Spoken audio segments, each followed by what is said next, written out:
Hello, hello. We are here again on the Good Place bench at the Cities and Placemaking event here in The Hague. For the past 2 years, 12 cities from across Europe have been coming together to co-create solutions and tackling urban challenges with placemaking. We have the lovely opportunity to also speak with influential people that are also shaping their cities and leaders within their cities. And I'm very excited to be here today. Can you introduce yourself for me? Yes. Yes, of course. My name is Chantal Zeegers, Chantal Zeegers in Dutch. I'm Vice Mayor of the City of Rotterdam, and we are very enthusiastic about placemaking. I'm responsible for urban planning, housing, but also climate adaptation, mitigation programs. Thank you. And you also hosted Placemaking Week Europe this past year as well. Can you share? I'm curious if you reflect on your city. Do you have a special public space that really resonates with you or that stands out as a great example of placemaking? Yeah, I thought you might ask me a question like this, and then I have to choose, which is very difficult because there. We have a history of placemaking in Rotterdam. Of course, Rotterdam is a city that's been bombed during the Second World War, so there are many open spaces still to be rebuilt.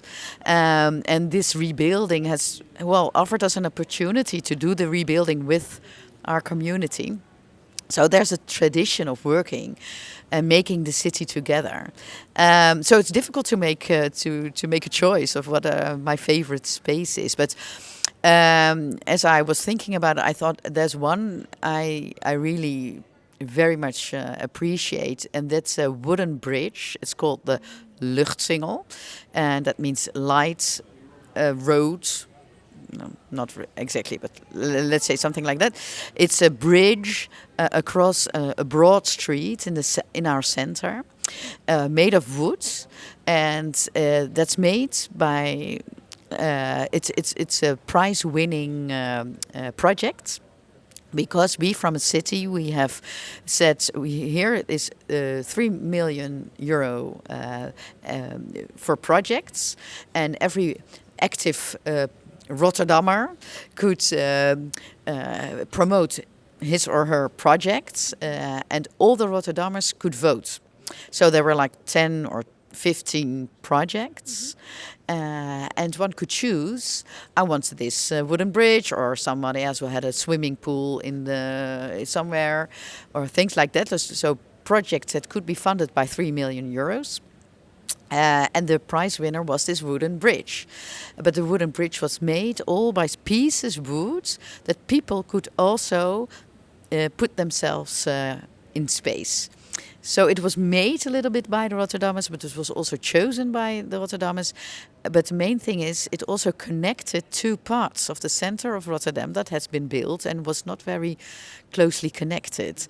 So it really did a lot of urban planning for a city center, but it was also something that was done and made by the people of Rotterdam. So I think that's my favorite. It's a beautiful bridge. I've walked across it many times, and I also think it's quite interesting that it is, in a way, sort of like a transit area, but it's also a destination. At least for me, it was my intention. I want to go there and I want to explore this area and also get all these different viewpoints of the city. So that was really special for me, especially my first time going there. Before we started recording, we started speaking a little bit about the different residents of Rotterdam, locals, internationals, kids, seniors, everyone in between. I was curious, how do you, I guess you could say, create a place where everybody from all these different backgrounds feel part of, Can you maybe speak a little bit to sort of that, I guess, when it comes to identity and, all these different people finding their, I guess, own identity within such a cool city? Yeah. Yeah, we are a city of like a very multicultural city, and I think that's really so you have to be inclusive. You can't do anything different because we have our city planning is that we don't have a lot of segregation. So there are not wealthy areas and poor areas.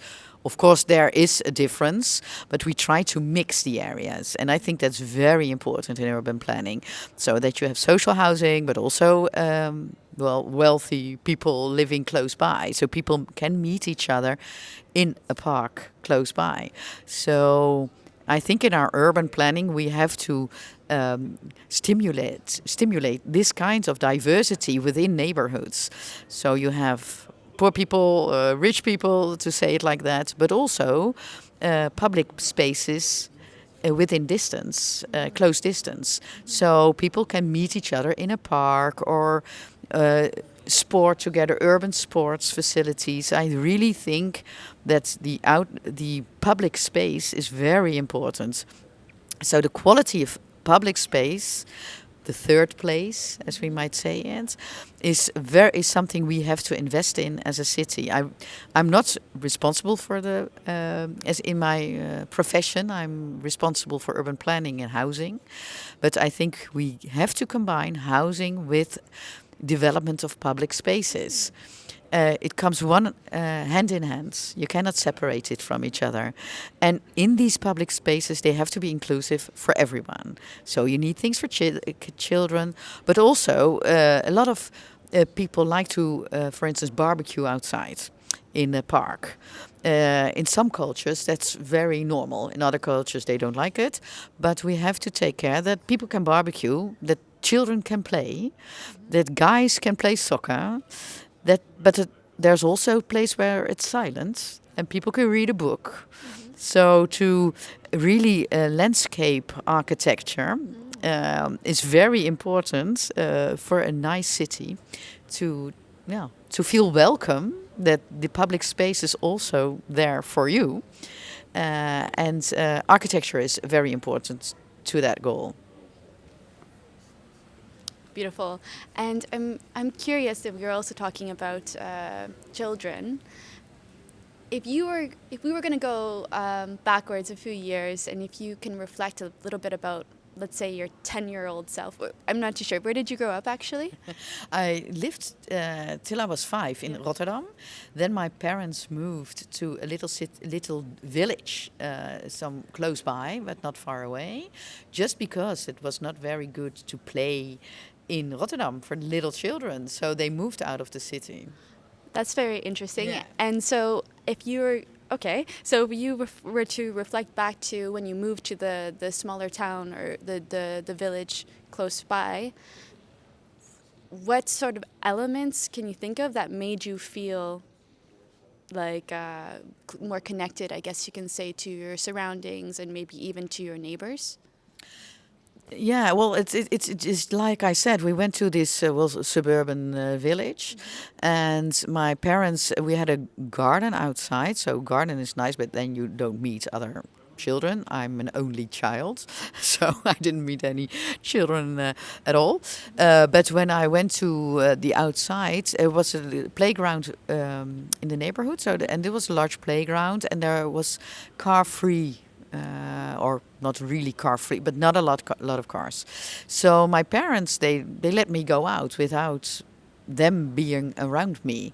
And I think that's very important for children to grow up, that they are not always seen by their parents, because then you can play and do some things that maybe your parents don't like. But that's the way you have to grow up, to experiment or do, not always to get dirty and things like that. But when your parents are always on the lookout because a car might hit you, because they are afraid of letting you go out because it's too busy, too crowded, too many cars, then you as a child, you cannot really grow up very well. So it's difficult for in a city to realize a public space where this could also take place. But that's my ambition. The children can grow up in a city like Rotterdam. I think it's also speaks a lot to, how public space really can facilitate trust. Yeah. Right? Yeah. Your parents didn't have to always be peeking out the window, Yeah. where are you? Because they know that it's a safe place, and you're free to play, and it's all good. Yeah. Yeah. We're sitting here on our sort of pop-up good place bench. Yeah. To end this interview off, I'd love to know, what does a good place mean to you?